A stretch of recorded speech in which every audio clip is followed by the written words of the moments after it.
మహారాష్ట్ర పోలీసులు హైదరాబాద్లో డ్రగ్స్ పట్టుకున్నటువంటి అంశంలో కేటీఆర్ గారు అదేవిధంగా ఆర్ఎస్ ప్రవీణ్ కుమార్ గారు కూడా నోటికి అద్దు అదుపు లేకుండా ఇష్టానుసారంగా మాట్లాడుతున్నటువంటి మాటలు ఈరోజు తీవ్రంగా ఖండిస్తూ ఉన్నాం. మహారాష్ట్రలో ఈ డ్రగ్స్కి సంబంధించినటువంటి లింకు దొరికినటువంటి ఓ మహిళ ఆధారంగా వాళ్ళు కేసులు ఛేదించే క్రమంలో వచ్చినటువంటి సందర్భాన్ని కూడా కేటీఆర్ రాజకీయం చేయడానికి వాడుకుంటున్నాడంటే ఏమనాలి? కేటీఆర్ గారు మిమ్మల్ని అడుగుతా ఉన్నాం. బామ్మర్ది ఫామ్ హౌస్లో డ్రగ్స్ పట్టుకున్నప్పుడు దీపావళి పర్వదిన సందర్భంగా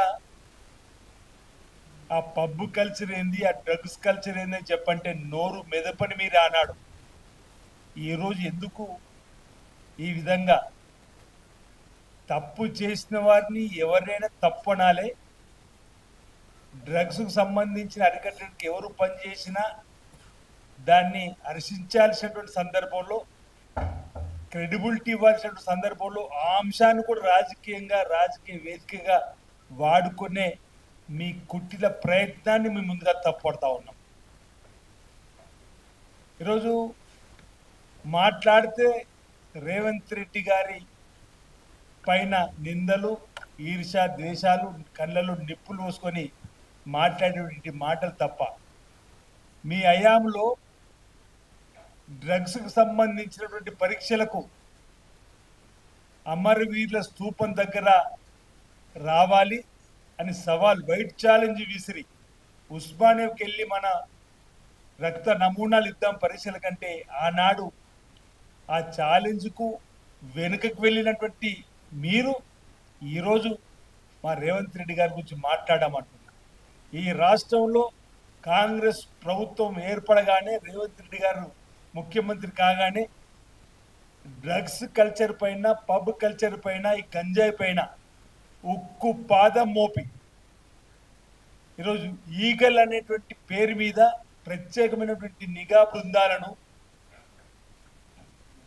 గంజాయి రహిత రాష్ట్రంగా తెలంగాణ మార్చాలని చెప్పిన అసెంబ్లీలో తీర్మానం చేసి ముందుకు పోతున్నటువంటి ఈ ప్రభుత్వం అనేక మందిని ఈ కల్చర్ నుంచి పక్కకు తప్పించేటువంటి ప్రయత్నం చేసినటువంటి ఈ సర్కార్న ఈరోజు మీరు విమర్శించేదన్నమాట. సందర్భంగా ఈరోజు మీరు మాట్లాడేటువంటి మాటలు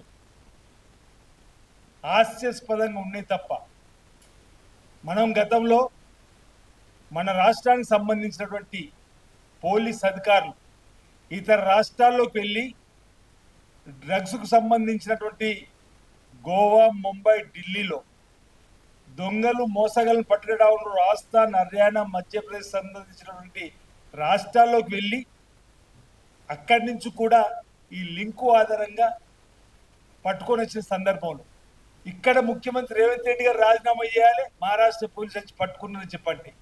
మరి అప్పుడు ఆయాంలో ఆ రాష్ట్రాల్లో మన తెలంగాణ పోలీసులు నిందితులు పట్టుకొని వస్తే అక్కడ సీఎంలు రాజీనామా చేయమని చెప్పి కోరడమా? అసలు ఇది ఈ మధ్యుండి మాట్లాడే మాటలేని అంటుండు. ఆర్ఎస్ ప్రవీణ్ కుమార్ గారు ఐపీఎస్గా కూడా పనిచేసినటువంటి అనుభవం ఉన్నటువంటి వారు పోలీసుల మనోస్థైర్యాన్ని దెబ్బతీసే విధంగా మాట్లాడేటువంటి మాటలు ఎంతవరకు సబబని ఈరోజు ఈ సమాజ పక్షాన, ప్రజల పక్షాన ఈరోజు ఏదో. Subscribe us and press the bell icon for more interesting updates.